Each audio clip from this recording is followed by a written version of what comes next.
ലോകായുക്തയിൽ വീണ്ടും തർക്കം. ബാർ കേസുമായി ബന്ധപ്പെട്ട ഫയൽ തനിക്ക് നൽകേണ്ടെന്ന് ലോകായുക്ത നിർദ്ദേശിച്ചതായി ഉപലോകായുക്ത. എന്നാൽ താൻ അങ്ങനെ പറഞ്ഞിട്ടില്ലെന്ന് ലോകായുക്ത മറുപടി നൽകി. അതേസമയം ലോകായുക്തയിലെ ചക്കളത്തി പോരാട്ടം ഈ സംവിധാനത്തിൽ ജനങ്ങൾക്കുള്ള വിശ്വാസം നഷ്ടപ്പെടുത്തിയെന്ന് പ്രതിപക്ഷ നേതാവ് വി എസ് അച്യുതാനന്ദൻ പ്രതികരിച്ചു. കഴിഞ്ഞ ദിവസം ബാർ കേസ് പരിഗണിക്കുന്ന സാഹചര്യത്തിലാണ് ഫയലുകൾ തനിക്ക് നൽകാത്തതിനെ തുടർന്ന് ഉപലോകായുക്ത ജസ്റ്റിസ് കെ.പി. ബാലചന്ദ്രൻ വിവാദ പരാമർശം നടത്തിയത്. ഇന്നും ഈ തർക്കം ലോകായുക്തയിൽ തുടർന്നു. ബാർ കേസുമായി ബന്ധപ്പെട്ട ഫയലുകൾ തനിക്ക് നൽകേണ്ടെന്ന് ലോകായുക്ത നിർദ്ദേശിച്ചതായി ഉപലോകായുക്ത പറഞ്ഞു. ഉദ്യോഗസ്ഥരാണ് തന്നോടിത് പറഞ്ഞതെന്നും ഉപലോകായുക്ത വ്യക്തമാക്കി. എന്നാൽ താൻ അങ്ങനെ പറഞ്ഞിട്ടില്ലെന്ന് ലോകായുക്ത മറുപടി നൽകി. രഹസ്യ സ്വഭാവമുള്ള ഫയലുകൾ കോടതിയിൽ വെച്ച് തുറന്നാൽ മതിയെന്ന് രജിസ്ട്രാർ നിർദ്ദേശിച്ചിരുന്നു. ഇക്കാര്യം അറിയിക്കുക മാത്രമാണ് താൻ ചെയ്തതെന്നും ലോകായുക്ത പറഞ്ഞു.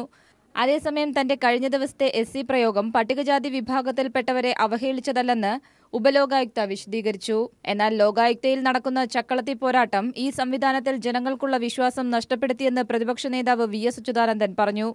ലോകായുക്തയുടെ നിയമപരമായ നിലനിൽപ്പ് ഇല്ലാതായി. അഴിമതിക്കെതിരെ പ്രതികരിക്കേണ്ട ലോകായുക്ത അഴിമതിക്കാരെ പ്രോത്സാഹിപ്പിക്കുന്ന നടപടിയെടുക്കുന്നതായും അദ്ദേഹം കുറ്റപ്പെടുത്തി. ഇത് ദൂരവ്യാപകമായ ദൂഷ്യഫലമുണ്ടാക്കുമെന്നും വി എസ് പ്രസ്താവനയിൽ വ്യക്തമാക്കി. News bureau, Thiruvananthapuram.